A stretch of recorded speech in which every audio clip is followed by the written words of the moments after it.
gamers? Welcome to episode 47 of Gamers Galaxie. My name is WT, and we're about ready to get down with Andrew Soro. He's got a ton of credentials from Harvard Business School to working in all kinds of tech companies like Hootsuite, Uber Eats, and even in the real estate sector with Different. But before we get talking to him, I'm going to talk to my good buddy Rubick. How are you doing today, buddy? I'm good, mate. Looking forward to this one as usual. I've been trying to get Andrew to do a pod with us for over a year, I believe now. So this is an exciting one. I'm glad to have you with us, Andrew, for this episode. Excited to be here. Yeah, absolutely. And I know Rubick is not lying. He's been talking about this interview forever. So we are super pumped about this one right now. So right off the bat, Andrew, tell us, who is Andrew Soro? Awesome. Thank you so much. Appreciate the tee up. And Rubick, I do feel like I have to apologize a little bit to you. I know we've been playing tag on this one for a bit. I know you're busy, man. Thrilled to be here. Hey guys, Andrew. I run business development at Immutable. Really thrilled to be here on the Gamers Galaxie pod. Maybe just a bit about myself. I'm in Sydney, Australia. That's where Immutable is headquartered, but you don't hear an Australian accent. That's because I'm Canadian. I grew up in a small town on the west coast in BC. I have a love for mountains and the ocean. You can definitely find a lot of that in British Columbia, but obviously a lot more epic in Australia. Played games as a kid, love reading, surfing. I live 4 blocks from the beach right now. Really enjoyed time in Australia. I moved here in 2016 and I've been here ever since. And we'll get into it in the podcast, a bit about myself professionally. My career has been I've loved startups. I actually studied finance, and I was going to go down the finance route because things just made so much sense to me. And then I think I responded to my marketing prof sent an email that said, hey, this company is hiring for interns. You're basically going to work for free in one of Canada's most expensive cities, Vancouver. What do you think? And that was Hootsuite at the time. And I basically just went hook, line, and sinker into startup land. And so, we can chat about it a bit, but I've helped scale some of the world's biggest brands from kind of a partnerships and an enterprise sales side of things. And both kind of solving customers' problems and, growing teams is one of the things that I'm really passionate about. Awesome. I thought you were in Brisbane for some reason. Some of the photos of you surfing, maybe you're on holidays up there surfing in Brisbane when I saw on X or something. Yeah, maybe that's from a couple of weeks ago. I go up to Byron a lot. Anyone who knows Australia, yeah. I love Byron Bay. I know it's a little bit trekked out, sure, but I love Australia. What Australia has to offer, just a combination of rugged beauty, kind of rolling mountains meets the ocean and lots of beach. Yeah, I spent my time up there a lot. We have in common. I'm a surfer from a long time ago, getting a bit now, so I don't do it as much. But I actually lived in Coffs Harbour 5 or 6 years ago, and oh, no way. Yeah, and that's where I took up surfing again after quitting, because it's hard to get surfing in Sydney unless you live near the beach. So I'm actually from Sydney as well. So interesting. Nice. So let's get back. Cool. Let's get into the reason you're here. Why do you believe in blockchain? Good question. Yeah, I think it's really simple. In essence, I see blockchain as the kind of the technical foundation for the future of ownership, governance, and really the value exchange in the digital economy. I think we can kind of break this down into a couple of things, but obviously just kicked it off with ownership, and specifically ownership of digital assets. In traditional models, I've spent my whole career building out all these different businesses. We spend so much more and more and more, ever increasingly more and more of our time interacting in these online digital spaces, games, online accounts, different intellectual property.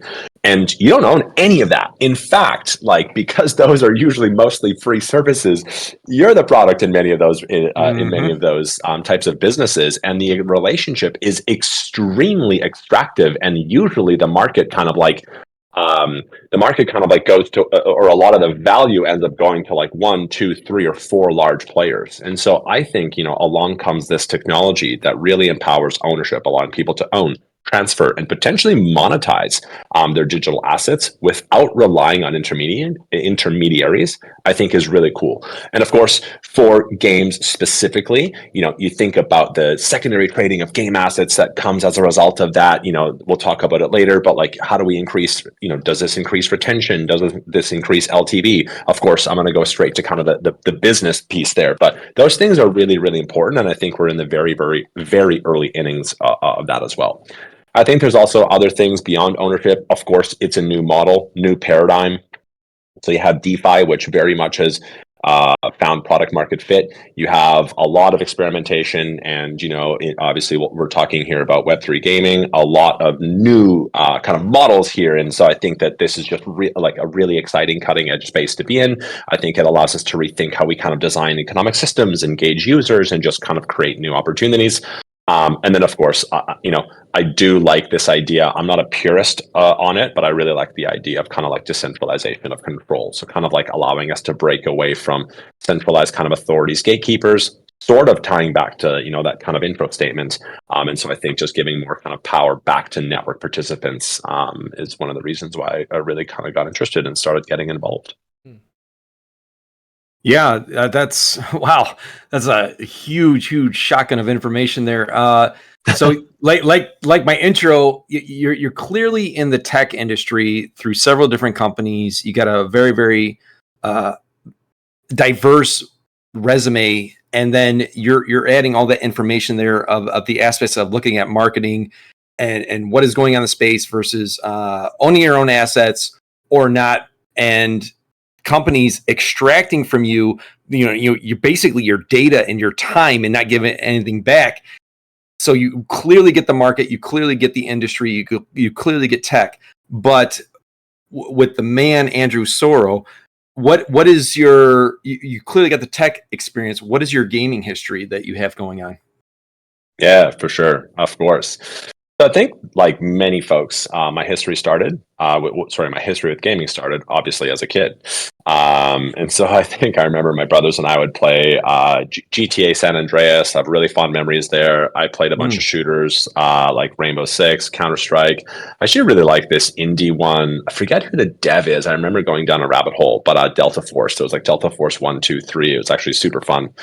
I was obsessed with car racing games as well, Need for Speed Underground, and more recently, I've actually been replaying the latest Zelda game. I love it. Obviously, the exploration, freedom, just so cool. And to me, it's magic. Like, I just do not understand. I'm in the industry, I'm in the space. We obviously have a studio side of the business. I do not understand still, like how you put something like that together. I think it's so cool.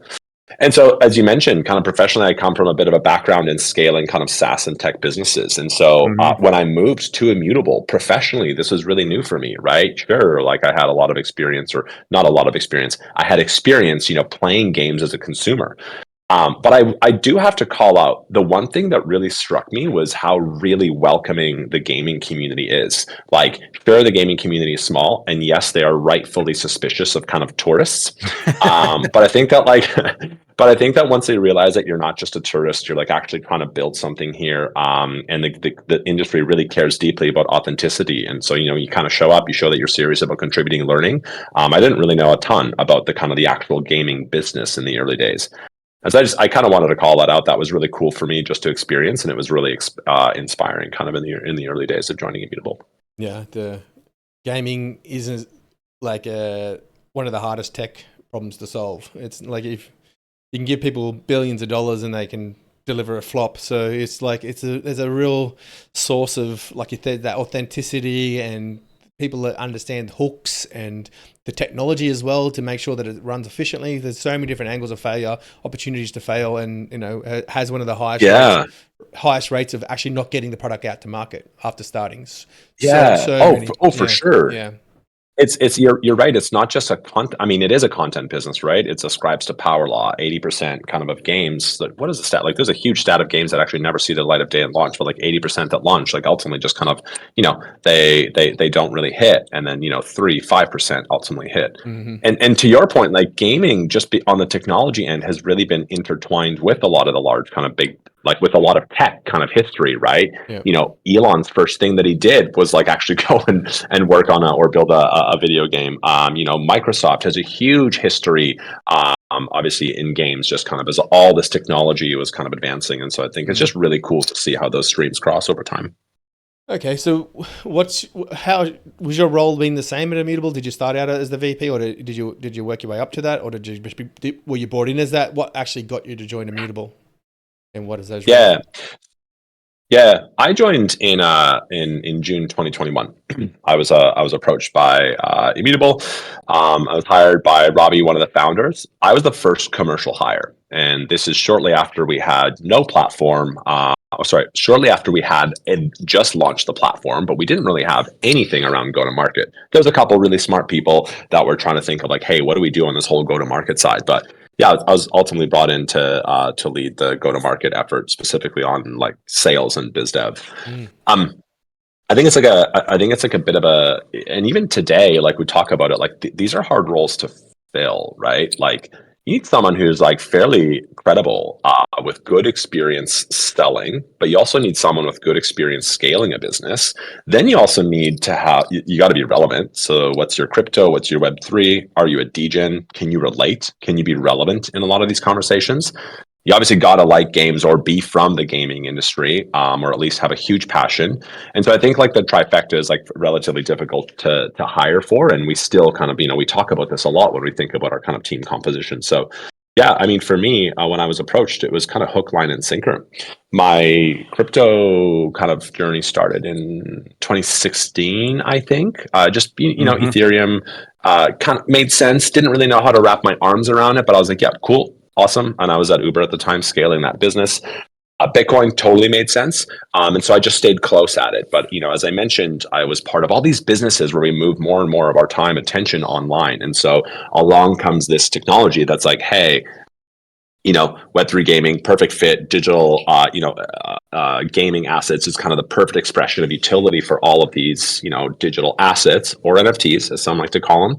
And so it's just a really perfect fit. And I think Immutable as a business, I think is like really well positioned. Of course, there's a huge focus on gaming today, but once you solve gaming, and once there's like that hit, once you actually have player liquidity, you have, all this trading activity happening and you've built out the infrastructure for that, there's a lot of other verticals down the line that we're not focused on, but that there's a lot of option space. But we're very much focused on tackling gaming. Mm. Yeah, for sure. Immutable is focused on tackling gaming, and they have a lot of very unique strategies that are a lot different from other networks and gaming companies out there that we've seen in our short history here of a couple of years of following Immutable. So, you've come along and you've seen their strategy of basically doing what they do and absorbing hundreds of games. And we're looking at other networks, and they're nowhere near those numbers. So, in your opinion, what is it that is so successful about Immutable winning games compared to the competition? Yeah, good question. Like it's not any one thing. Like it's not like, oh, I have the largest team, or like, oh, like we run the best process. I don't know. I kind of like this kind of comes back to the basics in the very beginning when I joined. Like, and of course, gaming is the prize that insert new L1 launches, insert new L2 launches. These theses have been around for a long time. Like I've seen multiple metas, I've seen multiple different competitors kind of come and go. And I just when I joined, I just didn't think that anyone was doing it particularly well, right? Like, how do you run a sales process? Like, how do you actually slow the process down, understand deeply what the game wants to do, marry that up to your tech, right? So a lot of the stuff that I learned when I scaled up teams at Hootsuite, at Uber earlier on in my career. How do you actually like build a system, a process that it's not just announce, pumps the token price, no lock-in, churn six months later, repeat. Like that's not interesting to anyone, right? And so I think a lot of it kind of came down to just, hey, how are we going to set up the team? We run it like a well-oiled machine. And one of the decisions that one of the early kind of decisions was twofold. We're going to run it like a sales team. And I think a lot of partnerships folks in the space don't have like these types of targets. And so then there's no like urgency to go get deals done. You're just going to like have chats and go to conferences. And so now, like, we actually are like, hey, we have targets, and like, we measure ourselves and we try to get better. And the second thing, we very consciously made a decision to kind of like have solution engineering in the early days.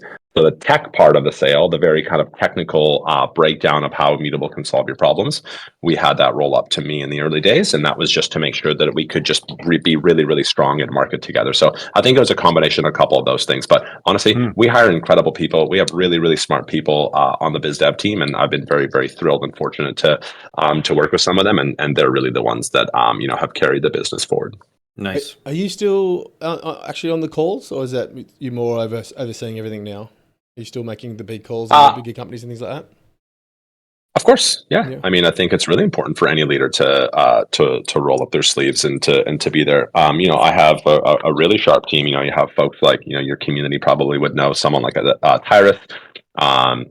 When it comes to different level of conversations, like I'm happy to get involved. Absolutely. Yeah. Okay.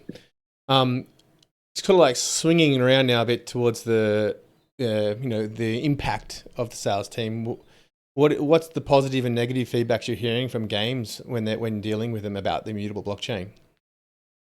Yeah, good question. I mean, I think like start on positive. So I think I forget who it was that tweeted. There was someone who tweeted IRT'd. It was a podcast or maybe it was even with you guys. You guys had the Raven Quest CMO on, and I remember just like screenshotting that. Yeah, that was you guys, and I remembered screenshotting that. And like selling. Sure, there's the tech, but at the end of the day, people buy from people. How do you make them feel? Like we're selling success. We're selling that their project is going to be successful, in the ecosystem. Yes, there's all the stuff that needs to be figured out. But I mean, like I just remember reading that and I was like, yeah, these are the things, right? Like we're in the trenches with them. We're working right alongside them. We're all in, on the game. We like really tried to make sure that we deeply understand where they're going and how we ultimately marry up everything that Immutable brings in the ecosystem, I would say obviously the coming now more to tech.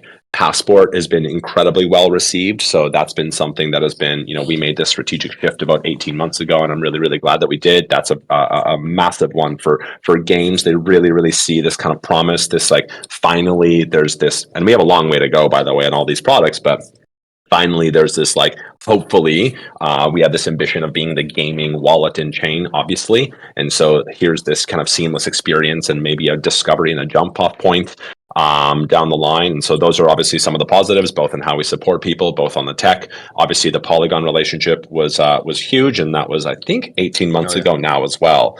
So moving to ZK, the decisions, you guys would know this better than anyone.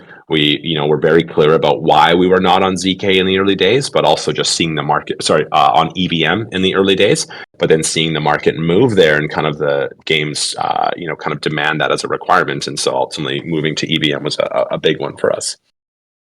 Yeah. Oh, go ahead. Yeah. I'd say those are some of the positives on both kind of, but I think the single biggest thing out of all that I said that cuts through is like buy games for games. Like we literally build, we have credibility because we run into these same issues with the team internally, and then like the product feedback loop is so tight. We basically just go, hey, we're building everything completely custom built for you. We're not going to worry about the next AI coin or then all this degen meme coinery, which by the way is great. But that's not something that we worry about. It's not going to be on the network. Like this is purely a gaming network, and that really resonates with studios and founders. Yeah, absolutely. Rubick and I have talked about in the past, like what you brought the Polygon merger, and at first we were scratching our heads at that because we didn't know where it was going, and then eventually, like 6-7 months down the road, ZK EVM came out, and we're like, okay, that's why they did that. So I'm glad you brought that up, because since that point and happening with the Immutable timeline, we were like, okay, when they announce something, let's not rush to judgment. Let's see how this plays out, because they clearly are doing things with a plan in place down the road. So I'm glad you brought that point up. It's good feedback. You think that your comms are dialed and you think you're communicating clearly. But yeah, I mean, for us, there was very clear rationale. Even when I was brought into the fold on it, it didn't make sense at first, right? You're going head to head so much with someone, and actually turns out you're complementary. And I have a huge amount of respect for the founders for that, right? Like, how do you step back? They really encourage the team often to like step back and think like, how can we make something bigger here instead of just like, hey, we're going to go and like continue to fight over this kind of existing market. Gotcha. Are you dodging the what are the things that Immutable could improve on part of the question? You want us to move on? Or No. Okay. No, there's good ones. No. So things that we can improve on are just like straight up negative. So like I think what right now, like what one of the most common things we hear is like, hey, it's pretty hard to get liquidity onto IMX, right? And obviously we just introduced the new commerce feature, which was yesterday or a couple days ago, where like you can pay with tokens from any chain. We ultimately just automatically find the best option. Deliver tokens to Passport from any wallet, like all those kinds of things. Like there's just a lot of like building block stuff that we have to continue to build up. And I know that sometimes that kind of manifests itself in those types of questions and frustrations. Another thing that we, definitely hear often and can improve on, historically have not been as strong in the Asian region, right? That's just been something that, typically for Web3 gaming, a huge focus for us was in America when we kicked things off as a region. And then also there was a pretty big focus with all the indies and a lot of mobile studios over in Europe. And, obviously we're making huge strides there. We inked a deal with Netmarble. And so we're really trying to change that. And we're getting much stronger in areas like Korea and you'll see some exciting stuff coming out of Japan. But I would say those two things. I think like also studios are looking at things like, hey, switching costs are like going to be fairly high. Like, but I also think like at the end of the day, like that's by design, like that's totally normal. And then I also think just for all the integrations and things that we do. So for example, like WebGL browser, like not as well supported by Unity, Unreal. Like if we're the gaming chain, like we can't just do phase 1 of that integration. It's got to be phase 1, phase 2, phase 3, phase 4. Like it really, really we have to use the tools, or rather, we have to build the integration to the best that we can for everything that's ultimately going to simplify a studio exec's life. I mean, there's plenty of stuff that we can get better at. Just listed off a couple things there. Yeah. Yeah, of course. I mean, the space is so new. There's obviously things to always improve on. And, that kind of leads us in the next question. This has been a plague on Web3 for a long time. And even crypto itself is over promising and under delivering. So from the Immutable aspect, you guys clearly, you get a sales team that promises things, and then you have a delivery team that is trying to keep up with those expectations. Is there what is your opinion of how that is going, and do you think there's a healthy synergy between the sales team and the delivery team? Yeah, I mean, any sales leader is going to say that ultimately we can do a better job here. But the single most important thing, and by the way, there's many models, right? And I think for listeners on the call here, when I say many, there's really two predominant models. The two predominant models out there are, hey, you're going to have a selling team and a delivery team. The advantages is that your selling team just gets to go out and continue to sell, and they get expertise and domain knowledge, and they can do it at a higher rate and velocity. And there's completely different people with completely different skill sets that ultimately get partners up and running, answer technical questions, run support, like how do we do a launch, etc. Then there's other models, which is like, hey, you have a territory and you're responsible for bringing them on and growing them, therefore launching them and all of that, right? We explicitly made the decision to be the former because it was a response to the market, and the market was in a bit of like a land grab state, right? And so for us, it was like, hey, like we're definitely going to be just a team that's going to go out and be the best at selling, and that's obviously resulted in the market share that we have. And the answer to your question is, it really comes down to the incentives. I forget who it was that said, show me the incentives and I'll show you the outcome, right? Like it's really simple. So I'm not going to get into the details of specifically how we solve that for the teams, but like we literally have the team incentivized on like, it's obviously a terrible outcome. If you go and sell something, you oversold, you sold the dream, and then someone goes and like delivers goes to launch and then like turns immediately after for these reasons. Like, well, obviously there's something went wrong there. The partner success team and the solution engineering team kind of barely got going. So we solve for that by just making sure that there's the right incentives. And I promise you that incentives drive the right outcomes. Right, and I think we can say confidently that Immutable gets that because the gamification with the GEMS program is a clear pinpoint of that, right? Yeah, for sure. And that's incentives kind of more to the customers. So definitely. Interesting. changing gears a little bit here to more focused on what do you or your team look for when you look at signing a game? What metrics do you evaluate? What metrics do you use to evaluate a successful game, or how successful? Yeah, for sure. The age-old question. Look, I'm not I'm not going to tell you guys anything new here that isn't already kind of spoken about by much smarter, much more experienced people than myself. But like, I think probably the single most and we adjust these over time. By the way, we adjust them based on what the market is doing, market conditions, what we're seeing, what competitors are doing, and sometimes we zig when they zag.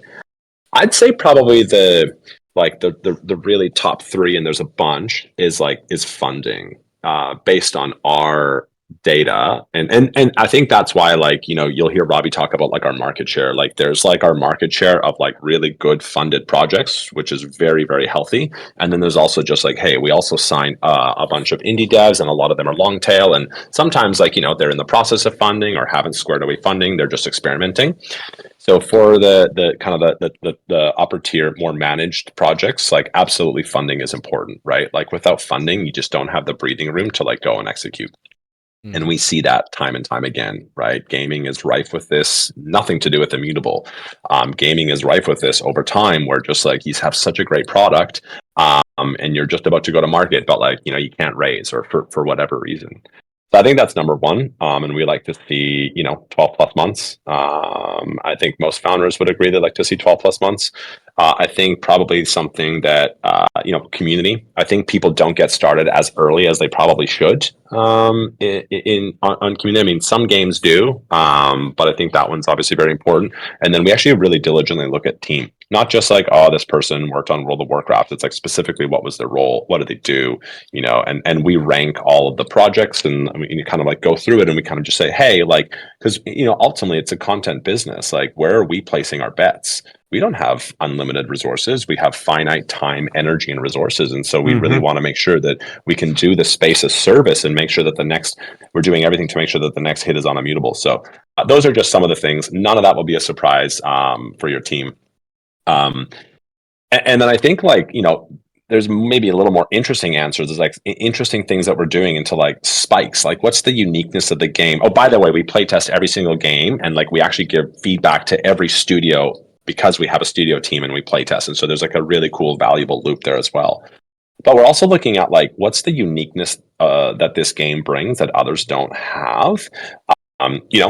Maybe, and I'd rather go for a cool, unique, maybe dark horse than a safe, polished product.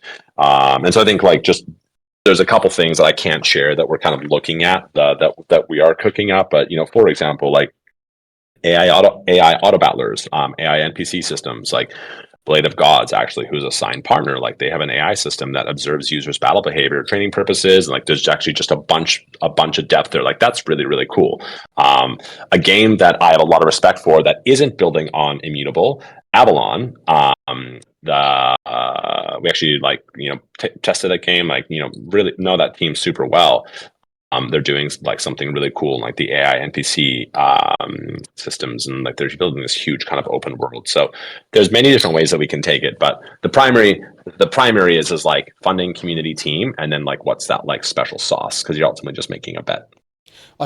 Speaking of Avalon, when they announced who they're building on, and it was an optimistic roll-up technology, I'm you're building this amazingly elite technology business and placing it on garbage tier optimistic roll-up tech. Clearly second-rate quality tech to ZK tech. I literally unfollowed after that decision. It's purely a money-driven decision, clearly, because why else would you build on that if you're actually that good at tech? Having a bit of a dig there. No, I don't know. I love that team. We stay pretty. We see them all the time at different events and all that. They decided to go another direction, and there's plenty of examples of that. I also cheekily tell teams that that ultimately don't build on Immutable, that we'll see you guys in 12 or so months. But yes. There are options out there, and people optimize for different things, and I respect that. Yeah. Obviously, I think we've already seen at least one example of that, but I'm not going to say names. So, yeah. You recently were on Stocks Go Moon talking about a lot of things, but one of the things you guys brought up was OTG. If you don't know what that is, you are living under a rock right now in the Web3 space, off the grid. You were talking about it in its first couple of days of release, and now that we've seen what has been going on for the past week or so, what is your perspective on the success of it in this timeline, and how do you think it impacts Immutable's business development team? And after you answer that, I want to insert one other thing that I have on it. Yeah, for sure. Happy to. So, I mean, I'm like, guys, like, rising tide lifts all boats. Seeing something like that go to market was super cool. And by the way, like, we know that team pretty well. Like, we got pretty close. We spoke to that team. And I like, they absolutely cooked. Like, it was awesome. Like, what is it now? 8 million wallets, like, huge GTM. Like, I loved someone like them going out and showing what, like, oh, remember what, like, a gaming go to market strategy looks like. Like, it's not necessarily navel gazing, Web3 KOLs and all this, like, very, very focus on the token. And by the way, those things are all important and have their time, but there's just, like, two very kind of different things here. And I think that they showed that that's, like, they kind of reminded this space that, oh wow, this is really possible. Early metrics are looking great, right? And so I think the single biggest thing is, like, two things. GTM execution was awesome, and the product is fantastic. Like, it's it's fun. Everyone enjoys playing it. Like, you can see based on the streamers, yeah, they're getting paid, but at the end of the day, like, we have good enough intel, and we've played the game ourselves to know that this is a great product. And that's awesome. I think it's still too early to tell if this is going to be like an Axie style moment. I hope it is, meaning that, like, there's now another kind of, like, shift in the vibes, so to speak. Like, where we see, like, hey, here's a game that kind of made it. We always talk about kind of bridging that gap to, like, mainstream adoption. Really what that means is it's a game, not necessarily Web3 gaming. It's a game that uses crypto Web3 kind of building blocks to really accelerate, and drive retention, LTV, different metrics. And I think it's maybe still too early to tell, but I really hope that, and if it's them, I would be so stoked. I know Theodore, their Web3 gaming lead, quite well. Like, it would be awesome, and tip of the hat to OTG if they're the ones that kind of, like, kick off this, a new kind of, call it like a run, because obviously the market is very cyclical. We're stoked, and we think that it's it's going to very positively impact the space. There's a second part of that. Go ahead. No, you go. You finish. I think the second part of the question you said is, did you say it was like, how's it going to, like, how do we think, how's it going to affect Immutable's BD team against, like, Avalanche, for example? Yep. Yes. Yeah. So look, since day one, I'm a big fan of Avalanche and what they've done over the years. Know that team quite well. A lot of respect. Ed Chang, he's no longer there, but he really built out that gaming function. Park, Coop, they're, like, really, really good operators. They get it. And I've actually been very impressed by their ability to, like, pick content. So that's been great.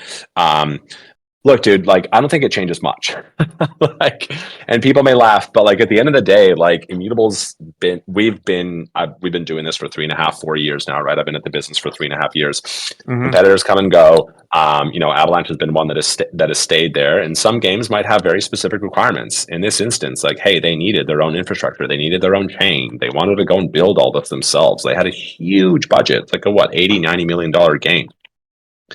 That is a very, very small slice of studios that can even get close to those requirements, and so we're not as worried about that. And I think that rising tides lift all boats. I think it's going to help the space. And at the end of the day, like, Immutable.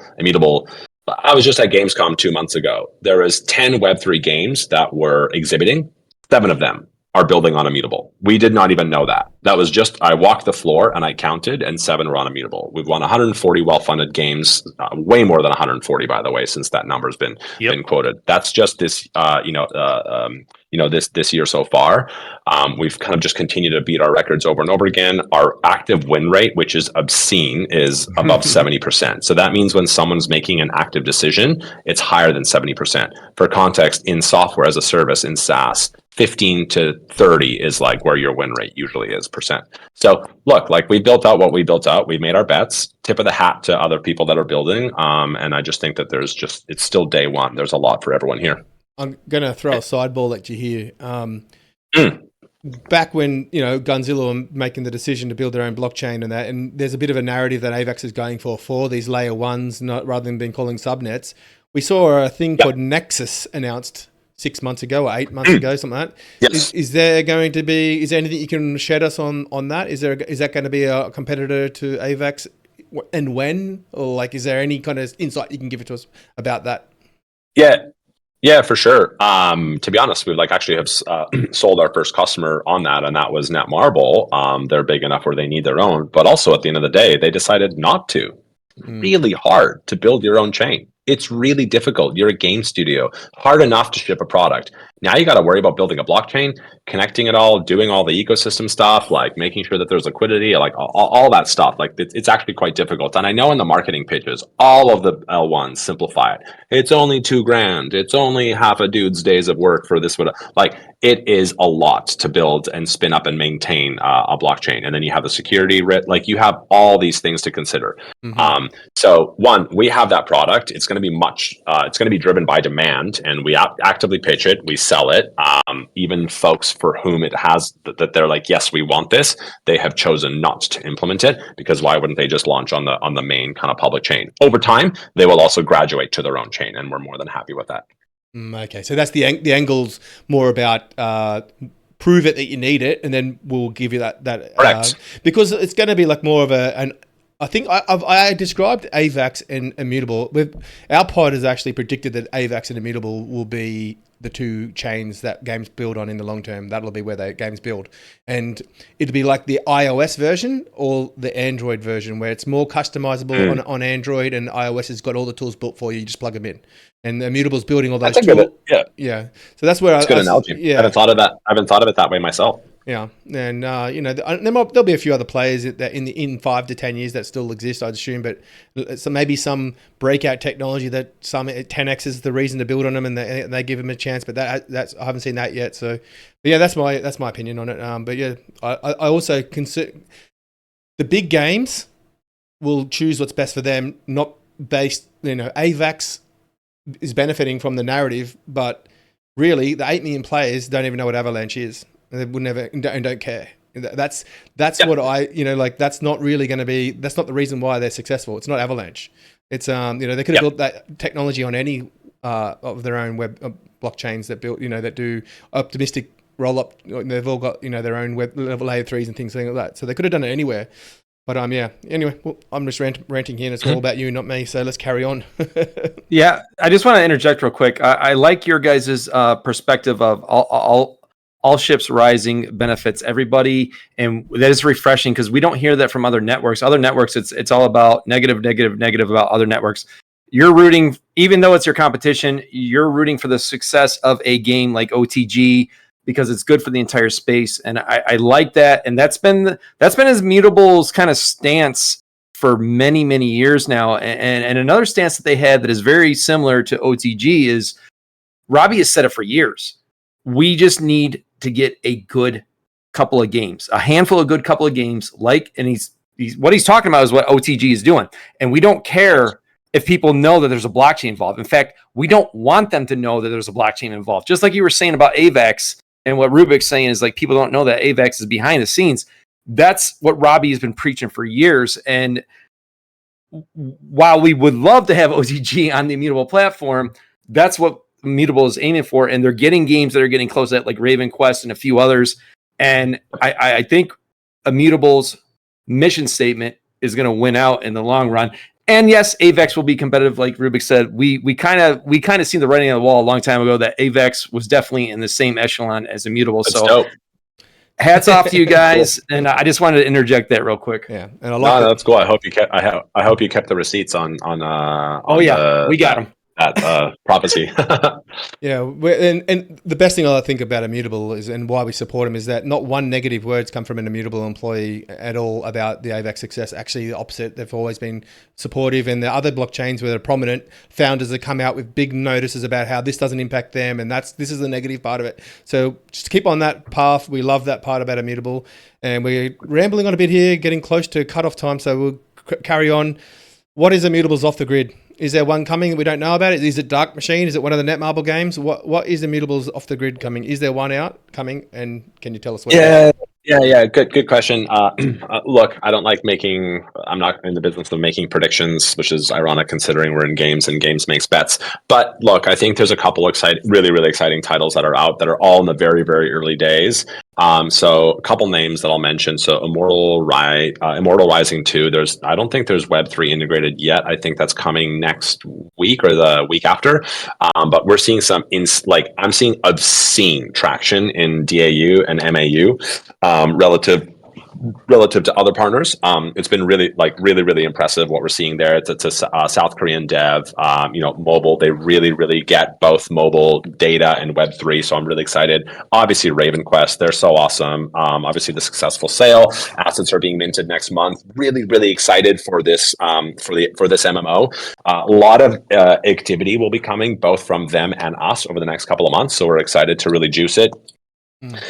First Light, like that one's pretty awesome. Obviously, Space Nation, their D7 is looking really healthy. And obviously it's a bit of a golden cohort, but they're really starting to expand. And I know that Jerome, the founder, is doing some really cool stuff with I think it's Oh Baby, which is like a pretty big guild focused on kind of Chinese whales. Obviously, on the more casual side, Mystery Society with Chris Heatherly, they're doing some cool stuff. So look, like I'm not going to say, hey, here's our OTG, but we're really excited by a lot of these games that have launched and are in various stages of getting the game out and then integrating Web3. And so keep an eye on the space. There's obviously always things that we're cooking, and we got a couple other pretty exciting announcements coming over the next, I would say, 2 months. Nice. Awesome. So if I'm a game developer or a gaming company and I'm looking to get it built on Immutable, what do I need to do to get your guys' attention, in your opinion? Yeah, for sure. I mean, the first thing that I'd say is it's probably not difficult to get Immutable's attention. Like my team, I think by our estimation, we probably have about 97% of the world of Web3 games covered and canvassed, and there's a whole system that goes into that.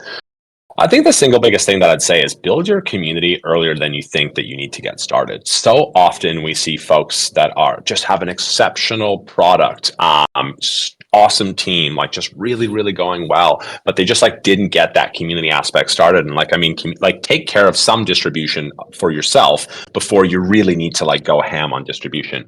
I think that'll really help you that'll help make you stand out. Look, I think in Web3 gaming, sometimes it's like the complete opposite, where like so much of it is around community and then product comes out and it can be a bit disappointing. And we have plenty of those examples. But I think that's definitely one thing. Like when my team sees that, we have a kind of a whole, that's important to us. And obviously it's a single, I would say it's one of the most important determinants of success. So I think those are probably a couple things that I'd say. I think we'll just skip over the next question and get to the fun part of the interview where we ask 10 questions in 60 seconds. And okay. WT is going to lead that. All right. Yeah. So this is real big. I got some time. We don't need to skip stuff if you guys want. I got time. Okay. All right. I guess the question why I skipped it was because it's similar to the question we asked earlier about the positives and negatives of Immutable. But I wanted to it's more about to be honest with you, the weakness I see. There's so many amazing things about Immutable, but the communication side of things, for example, I created a GGXE token, but we use on our platform for gamification. We encourage people to do things and they get rewarded in GGXE. You cannot buy it. There's no market for it. It's just a gamification tool. The more GGXE you get, the higher rank you get in our Discord. It's literally just a fun little tool and a token in our name. We used to send it out through Toolkit, and all of a sudden I tried to do it the other day and it says not approved. So I go into the Discord and ask, why is that not approved? I get told to send a help desk message, and I send a help desk message, and then that help desk message says, go to the Discord and write it in this section. And then I've written there 24 hours ago, and or more than that, like before the weekend, and it's still not answered now on 4 or 5 days later. So it just seems that, there's a couple of people complained about, the communication Immutable has with games sometimes. I think that's a victim of your success where there's 400 games and you've only got a certain amount of resources. I wanted to ask the question in a different way that I was going to ask it for you, but what is Immutable doing to fix this communication? Do you agree there's any issues with the communication side of things and the ability to communicate with consumers? and is it, if you do agree or don't agree, can you explain why? And what Yeah, you've done I think it's a really good question Mm. and a great example of just live feedback here. So one, noted that, well, obviously in your specific example, and so let's see if we can follow up there. I think there's an example, there's two things. There's proactive comms and then there's probably reactive comms. When I think of like proactive comms, and I think I'm going to broaden the bucket a little bit. Like it's no success. Like, yeah, Immutable on the one hand, like sure we do some marketing, but there's probably we can really up our game in comms, marketing, and just kind of how we go and highlight Immutable success, talk about our games, kind of hero them, highlight their successes and what they're up to.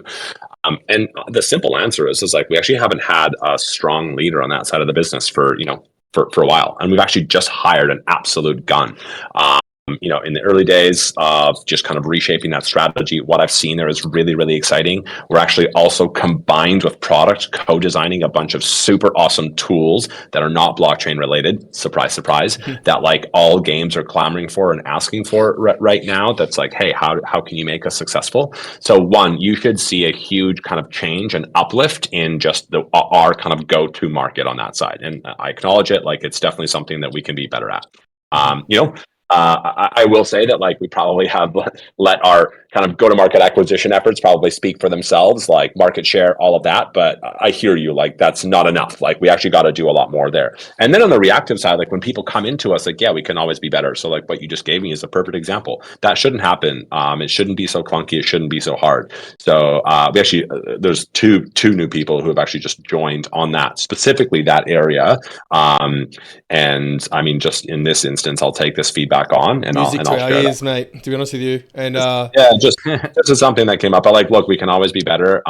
There's stuff that we're great at. Your point is right. Limited resources, but we cannot have an experience where it just doesn't make sense for people, or it's like really uneasy. Or sorry, not uneasy. Unclear how they should be kind of navigating and operating the ecosystem. So, we that's can't a big focus for us over the next 6 to 12 months. good communications with Raven Quest, and that's why I felt comfortable to ask this question without feeling like I threw you under the bus, because I do have the example of that quality outcome where the communication with Raven Quest and the support that you offered them was absolutely phenomenal, to the point that someone clipped my podcast. Absolutely. So this is super easy, and it's typically one word answers. If you want to delve just a bit, that's fine. Do what you want to do, but so just have fun with it. No big pressure. And if you don't want to say something, just say, yeah, I'm not going to answer that, and we'll understand and move on. So first question up, do you prefer to watch sports or esports or / streamers? Sports. Sports. Okay. Do you prefer to play sports or video games? Video games. Okay. What is your favorite video game then? Right now, currently, it is Tears of the Kingdom. Zelda. Okay. What was that? Zelda. Yeah, Zelda. Tears of the Kingdom. Yeah. Mm-hmm. Messi or Ronaldo? Messi. Xbox, PlayStation, Nintendo, or PC? PC. Rubick, where you at? PC Master Race. There he is. He usually chimes in right away. He did it for some reason that time. All right. He usually jumps on that right away. I was just waiting. All right. Do you prefer books or movies? Oh man. Ooh, I love both. Books. All right. Favorite book then? Oh, favorite book. Man, put me in the spot. Look, recency bias. I just read Red Rising. Well, I'm reading the third book of the Red Rising series. And I've really been loving it. Awesome. Okay. Favorite ice cream flavor? Vanilla. Next question. Ferrari or Lamborghini? Ferrari. Okay, this is the most infamous question. It's our favorite. One word to describe Elon Musk. Unstoppable. Nice. I knew you were. All right. I knew you were a supporter of him.